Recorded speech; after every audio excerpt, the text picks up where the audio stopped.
जब किसी को उठा के लेके चलते हो ना, कब्र की तरफ लेके जाते, उसको विदा करने के लिए नहीं जाते।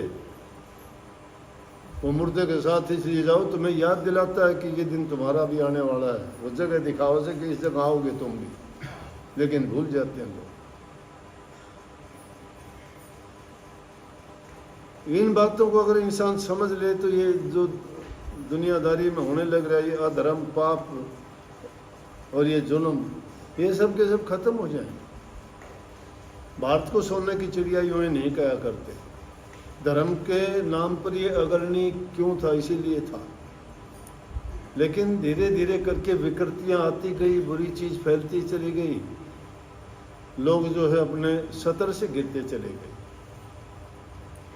जब उन चीज़ों में इंसान भ्रमित हो जाता है फिर वो उठता नहीं है। तो संतों ने इसीलिए बताई कि तुम इन चीज़ों से बचो। जिनको छांट छांट के कह दिया, उस शास्त्रों में आज से नहीं कभी नहीं लेख हैं। दुनियादारी की चीज़ इंसान को मजबूर कर लेती है, कर तू भी ऐसा, कर तू ऐसा। जिस प्रकार से एक बुरी संगति में 10 आदमी है, 11वां आदमी अगर अच्छा चला जाए, उन्हें मजबूर करेंगे तुम भी जो है बुरा बन। अगर वो नहीं बनता तो उनके साथ मेल नहीं खा। तो इसलिए कहूँ संतान अच्छी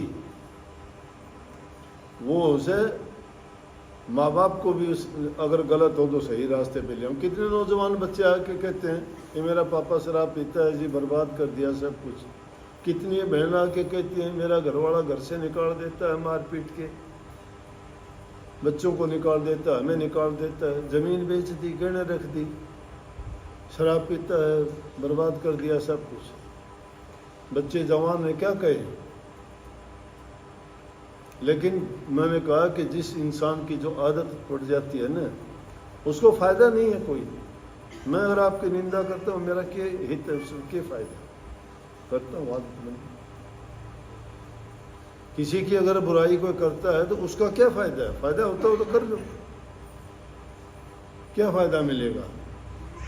जिस चीज से किसी को फायदा नहीं है वो हम बात क्यों करें? अपनी महफिल में बेगानों को क्यों लाके बिठाओ भाई? अपनी चिंता थोड़ी है, अपना काम करो। अपनी जो तकलीफ है उससे जूझो, उससे लड़ो। अपनी जो बुरी आदतें उनको छोड़ने का प्रयास करो। अपनी नीयत को साफ रख के अच्छे काम करने सीखो। अब कई लोग आके कह देते हैं ना कि जी भजन सुमन मेरा बनता नहीं। भजन सुमन बनता कैसे है? होता क्या है भजन सुमन में? बताओ मुझे। भजन तुम्हारा तो बनता है, सबका बनता है। जिस चीज का करते हो उसका बनता है। कोई बुराई का भजन करता है, बनता है उसका। कोई चुगली करता है, उसका भजन खूब बनता है। उसी के बारे में सोचते रहते हो। नाम का भजन नहीं बनता तुम्हारा। नाम की तरफ तुम्हारा ध्यान ही नहीं है। जब उन चीजों में ध्यान लगा हुआ है तो ध्यान तो नाम में कैसे लगेगा? तो ये दोनों बात नहीं कह सकते आप लोग। जो आदमी ये कहता है, या तो सीधी सी बात, कितनी सीधी बात, एक छोटी सी बात में खत्म कर दे हैं। बोले शायद तो कह रब दा की पावना, इथों पुटना इथों लावना। परमात्मा का पाना ही क्या है? इस तरफ से हटा के इस तरफ लगा दो। प्रवृत्ति से हटा के निवृत्ति की ओर लेके जाओ। दुनियादारी की तरफ जो बढ़े हुए हैं, निवृत्ति की तरफ मन लगा दो। लेकिन हम प्रवृत्ति में फंसे हुए हैं, नहीं लगता।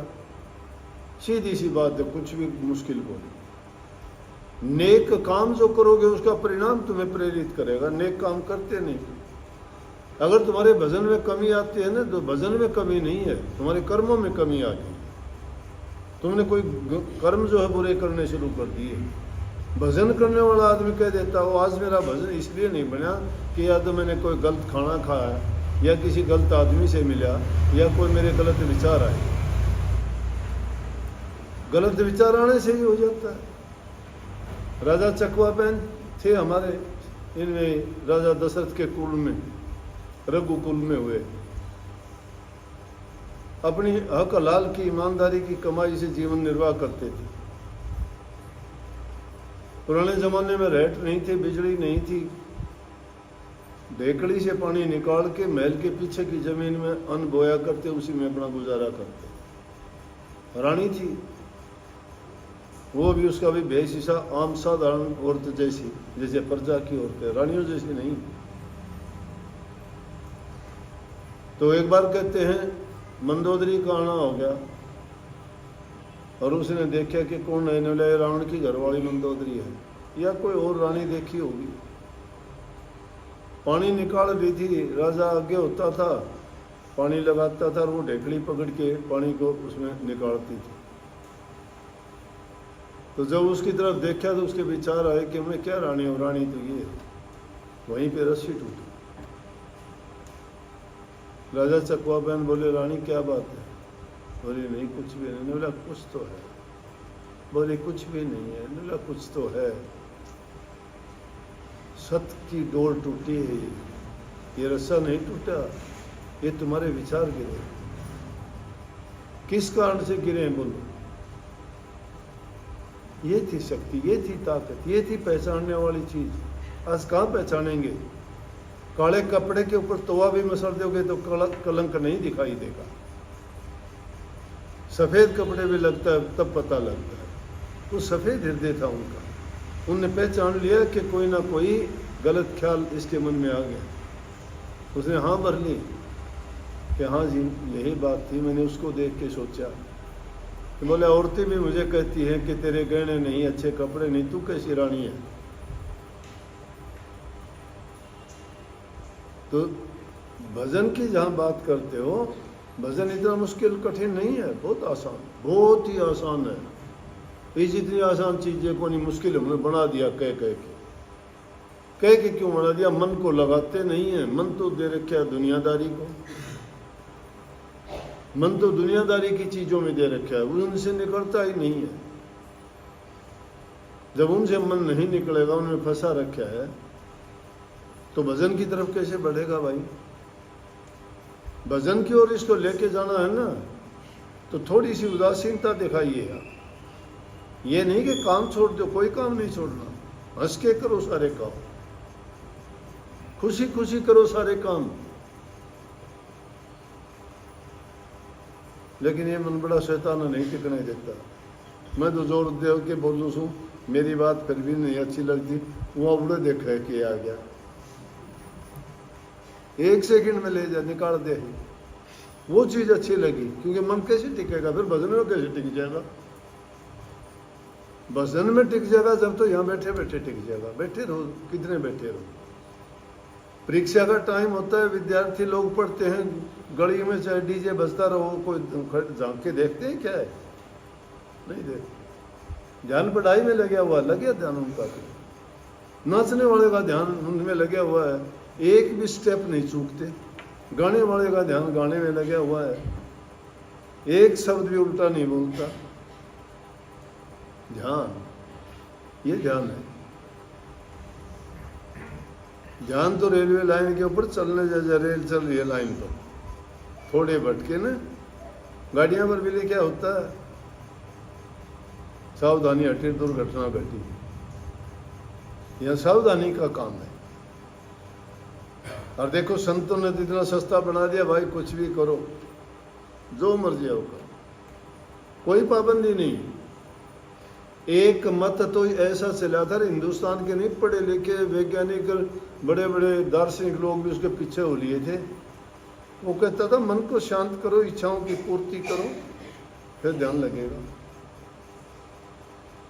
बहुत फैल गया था, देश विदेशों में फैल गया था। दुनिया पीछे हो गई थी उनकी। क्यों हो गई थी? दुनियादारी की चीजों की छूट दे दी थी। कुछ भी करो, कुछ भी करो, ध्यान लगाने की जरूरत ही नहीं। ध्यान उन चीजों में लगा दिया ध्यान, परमात्मा की ओर नहीं, उन चीजों में लगा दिया जिनकी जरूरत थी। वो उसी में खुश हो गए, सब खुश, सबको अच्छा लगता है ऐसा। जिसके मन की बात कहो उसका मित्र बन जाता है, उसके विरुद्ध बात कह दो उसका दुश्मन दिखाई देता है। तुम्हें जो अच्छी लगती है वो बात कहूंगा, तुमको हो महाराज जी ने बहुत अच्छी बात कही। अगर थोड़ी सी थारे विरोध की बात कह दी, विरोध की नहीं, तुम्हारी बुराई प्रकट कर दी तो वो देखा कोई बात कही या बेइज्जती कर दी मेरी इतने लोगों में। बेइज्जती तेरी थोड़ी करी है, वो तो तेरा गलत बात को उजागर करके निकालने का प्रयास किया। कभी ये ना सोचो गुरु किसी की बेइज्जती नहीं करता, वो गुरु नहीं है किसी की बेइज्जती करे। कल परसों भी सत्संग में मैंने बात कही थी, ये कुछ ऐसे जगह ऐसे पद होते हैं जो किसी का पक्षपात और बुराई नहीं करते, और वो अगर करते हैं तो उन पद पर उनको रहने का रहो बेशक, लेकिन उनको सम्मान नहीं मिलता। तुम ये करके देख लो कि तुम अगर इन बुराइयों को छोड़ दोगे ना तो तुम्हें अपने आप ही ये पता लग जाएगा मेरा भजन बनता है कि नहीं बनता। जब तक मन पवित्र नहीं होता भजन नहीं बने। भजन के लिए मन ही नहीं करेगा, बैठने की कोशिश करो, कोई काम और याद आ जाएगा जब चल दो।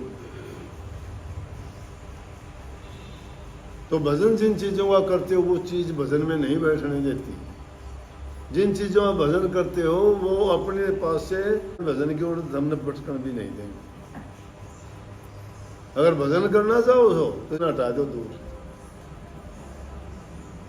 ये है भजन का तरीका। तो भाई बाकी करना तो इस युग में तो इतना भी बहुत है, इस युग में इतना भी बहुत है कि जो आदमी बुराई छोड़ देगा उसके बराबर कोई भी नहीं, उसका सब कुछ बन रहा है। और ये बात को नहीं हो उसका कोई बुराई भी करता हो, बुरे काम भी करता हो, सब के में उल्टे सीधे काम करे, वो तो फिर छूट दे रखी है। गोवर्धन पर्वत की 14 कोस की 14 किलोमीटर की पड़े हैं, 2 पर्वत पड़े हुए जुड़े रहे हैं आपस में परिक्रमा। मैंने बड़े मोटे पढ़ के रहे और उसकी परिक्रमा देते देखे, और आम जीवन में देखे तो सारे उल्टे पुल्टे काम करते देखे। शराब वो पीवे, मांस वो खाओ, सब तो नहीं, कुछ लोग जो ऐसा करते हैं। ऐसे महात्मा लोग भी देखे बहुत करते हो बेचारे, लेकिन उनकी गिनती नहीं है। तो उन बुरा करने वालों का जिक्र है कि दिखावे के लिए मंदिर में जाते हैं, दिखावे के लिए गुरु के पास जाते हैं, दिखावे के लिए बड़े और दूसरे चीज दिखाने के प्रयास करते हैं कि देखो हम ऐसे हैं, लेकिन अंदर से खोखलापन है।